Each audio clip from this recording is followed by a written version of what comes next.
I'm more concerned about watching where price is going than that of protecting the fact that I might get stopped out and have a losing trade. Now, that's number one rule always, preservation of capital, but clout and saving face publicly is the number one rule for most people on social media today. They don't want to do anything that might be viewing them outwardly from outside perspective, other ones that we be looking at you or them could be very judgmental. And that is many more times costly and expensive and painful than that of a losing trade that you would have done in the privacy of your own, trading without making your results public. And there are lots of folks right now that are wrestling right now because they want to stand out. They want to shake their sword and stand up and rabble rouse. And they're hanging around in break even or in drawdown with only one quote unquote profitable day for the entire month so far.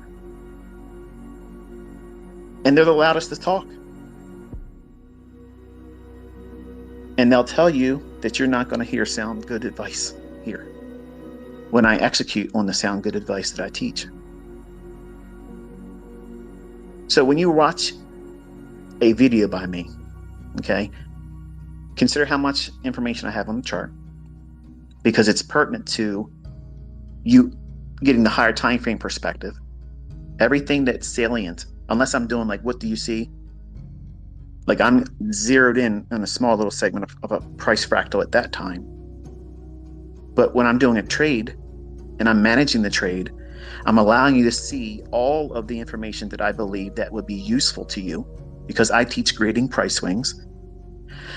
You want to be able to go back and look at the dealing range that I'm operating in. And if you have a phone, or if you have your charts on your laptop or your computers, and if you have multiple monitors, if you're so zoomed in that you can only see a small little segment of price action, how can you fully trust what you're seeing on the next few candles is going to be something that is limiting your trade or putting a cap on it prematurely because you're so zoomed in? You're losing sight of something that would be a longer term objective. Now, I learned that lesson very painfully and costly, losing trades that were winners, holding on to really good trades too long because I had my charts zoomed in too tight. And over years and years and years of just saying, I got to take a step back from this, and seeing the charts better than I do now. Well, not better than I do now, but better than I did then. I'd see it now better because I allow for more information. And also, and I mentioned this several times in my discussions and lectures and even on Twitter Spaces, periodically when you're in a trade, especially if you feel like you're second guessing it, like if you're in a trade, it's moved and you just don't know for sure it's going to keep running, step away from your chart. Put your laptop maybe on a coffee table or dining room table.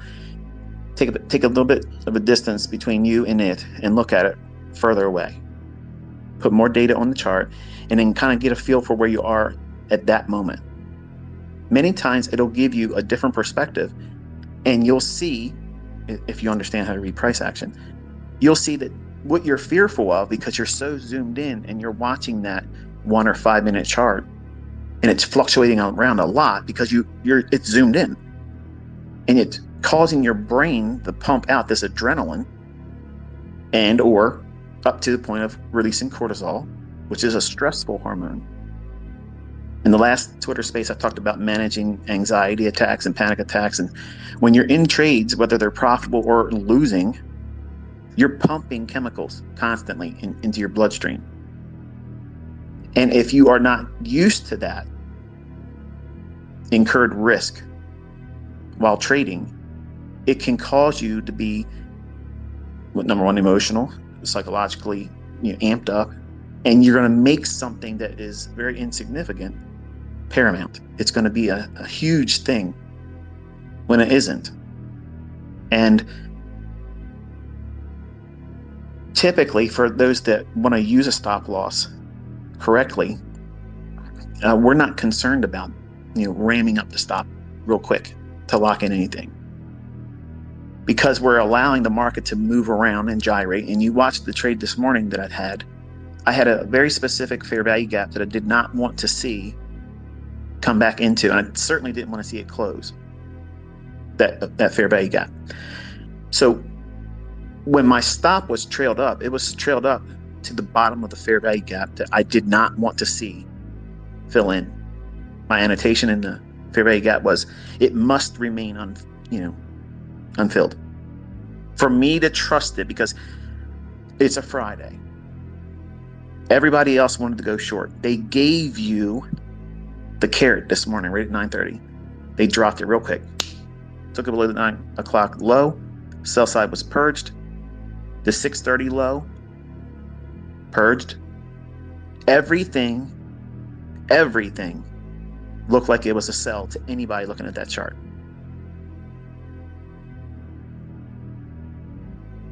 Typically, on Fridays, there will be a it'll be a return back into the weekly range. So what's the weekly range been this week? Down. So it's going to do what? Likely retrace up into that weekly range, 20 to 30, maybe 40% of the range. So whenever I see a Friday slam down after a bearish week, my mind immediately jumps to, okay, we've already hit so many discount arrays, in other words, targets on the low end. It's reasonable to expect this as manipulation. So that drop down at 9:30 on E-mini S&P, that to me signaled, okay, we're done. But I didn't want to go in there and try to catch a falling knife. And you watched me do that yesterday. That was altogether something different. This could be me reading it as it's a Judas swing. It's Friday. It might retrace back into the weekly range. And if I try to go in there and try to buy the low, and it could just keep dropping. So I required a little bit more. I need to see it get back above the 9 o'clock low. And I need to see it create a fair value gap. And you watched that form. I drew it out. It was retracing back down into that before the 10 o'clock hour. So I accumulated multiple positions using the fair value gap. Stop loss was not rushed up. But once it starts approaching a second target, my second target for the day was 39.40 and 3/4. That level is an old high. We were looking for, obviously, the public to be arm wrestling smart money. Smart money is going to pressure on Friday the street money. Now, street money sees what all week long? The market's been going down. It's going down. It's going down. In their mindset, they're thinking, okay, it's been going down. Nobody wants to miss out on the move going over the weekend because it's probably going to be lower on Monday. So let's get short. So there's an arm wrestling match from a sentiment perspective. You have the informed money, street money, against those individuals that are just trying to catch up. They missed the move, so therefore they must do what? Do what everything and everyone has done to be profitable for the week, which was be net short. And when everybody dropped the market real quick and sudden, just like that, going into the open, CNBC, Bloomberg, everybody's going to be chattering, oh, futures are down. Looks like it's going to be a ugly morning. What does that tell the retail trader? They better get short. The market's going down. Get ready for it. I, on the other hand, am expecting TGIF. Thank God it's Friday, okay?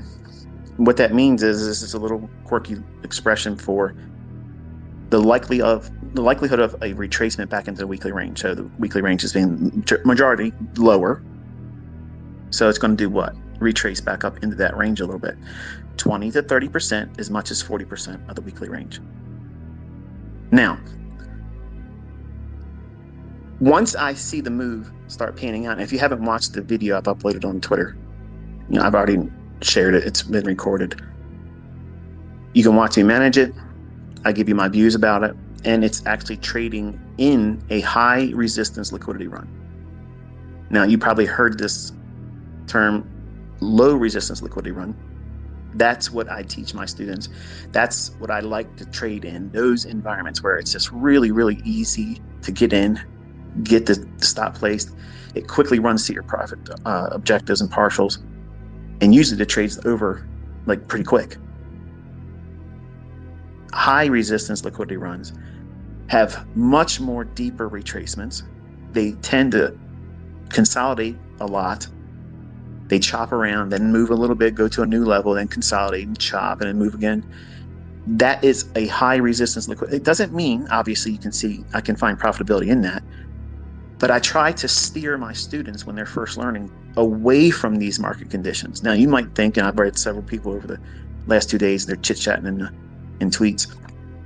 They'll say, I can't really learn from these videos when Michael puts them up there with the music. It doesn't serve any purpose. Well, you're wasting your time then, because you need to go into the examples I'm showing and study why those areas are being used for me when I'm taking a pyramid entry, when I'm building my position larger. Why was I buying or selling where I was selling? Why was I taking my partials where I was taking them? Look at the daily chart, the weekly chart, the 4 hour, the 1 hour, the 15-minute time frame. Don't just look at the example I'm showing with that 1 minute chart and think, well, that's all there is to it. You're ignoring the opportunity for you to discover much more about why I was doing it. Because it's not only on a 1 minute chart. The 1 minute chart is just allowing me the medium or time frame to engage in. But you have to have a target, a goal, something. Because here's what you don't realize. You might have a good edge. You might have a good role. You might be dialed in, and your attention to detail is keyed up. You know exactly what you're doing. And you've been consistent for a day, a week, a month, a couple months. And you get this feeling like you're King Kong and you can't do anything wrong. Then you get into that trade that's going to come. And you're going to hold on to it. And it's going to build up a lot of unrealized equity. That means on paper, unrealized potential. If you close a trade, you would get that, but you're not going to, because partials are stupid. That's what you've been telling yourself, and you don't want to subscribe to that. And I have watched my own trades. I've watched my students' trades, and I've watched people that don't trade anything like me get real close to their objectives. And I listened, and I observed, and I watched them arm wrestle the public, because people with more insight than them, more experience than them, simply said, why don't you just take something off here? It's struggling, and you're flipping out, and you're losing your mind, and you're stressing out, and you're all over the place. You're animated, can't sit still, and you're live streaming. That made me anxious, and I don't get anxious in the marketplace, but that made me anxious watching this person squirm over something that is such an easy remedy. You just take something off. That's trade management. That's risk management. And it's also emotional management. You have to manage the person that's pushing the buttons. And money, fear of losing, fear of judgment publicly. Listen, I'm going to call a move, probably a couple of them this year, and it's not going to work. You think I give a shit what you think if I do it wrong? I don't care. I'm going to do it more times right than I'll do it wrong, and it's okay. And I want you to understand that you're going to do it wrong, and because you don't know for certain. You don't know for certain it's going to move where you want it to. I'm proving with my annotations that most of the time I'm right, but today I wasn't. Even though I was wrong, it didn't go to my 39.45 objective. Even though I was wrong and I saw a fair value gap that I wanted to see, remain unfilled, it filled in, and that was a warning sign to me. I was like, okay, it needs to rip up to that 39.45. If it came all the way back down there, it needs to vault, go right up there, have no difficulty whatsoever. And I've mapped out 2 times where everybody that would just simply watch the first couple of videos of my 2022 mentorship and think they got it all figured out and they don't have to watch anything else. I'm going to tell you the folks that took shortcuts where they're going to see the fair value gap, the shift in market structure, and they're going to try to go short. And I'm telling you in the chart, that's not it. Because you didn't watch the entire thing, you didn't back test, you didn't read price, you didn't study, you didn't do any of those things. And you're trying to sell short today. Over and over and over again, wrestling, arm wrestling, because you have something to prove. Well, you're proving that you're not as disciplined as you claim to be. You're not profitable. You're not consistent. You're not precise. And your method's shit. Yin and yang ain't doing shit for you. So if you're going to wrestle with these markets, you don't invite yourself to be wrestling emotionally and psychologically while you're in the trades. So if you feel that tug of war that's affecting your focus, if you're physically talking about it, if you do those types of things, if you make any kind of physical, audible response to whatever the market's doing, that's the surest sign that you need to take something off. You have to do that. If you don't do that, you're literally putting yourself through the ringer for no reason. Because you don't know if your target's going to get hit, just like mine wasn't hit today. I had 2 partials that came off, and I had the largest portion of the trade in the book. My stops were rolled. If it came back, I told you I didn't care. $9,100, but wrong. Say that again. $9,100, and I was wrong. How many times can you afford to be wrong if you don't pay yourself? You're literally in the statistics that this industry talks about, shitting yourself in the first 90 days. Which is why I did today, day 1, 90 days. You'll see every fucking trade, everything, full history, everything. But you will not see that from the people crying about it. They want me to do it. I have no problem doing this, folks. If that's what you need to feel good about this, sure, it's no problem. I do it every day anyway. Like, I'm going to fucking forget how to trade because I got to show you the history. Listen. We're dumb. We're done with all this dumb shit, okay? I'm killing everything this year. I'm removing any doubts. All you have to do is keep showing up. I'm bringing everything. You can't be profitable. You can't make a lot of money with 5 handles. Watch me. Watch my students. You don't need to know where the high is going to go. You don't need to know where it's going to close. You don't need to capture the full AM session move. You don't need to capture the full PM session move.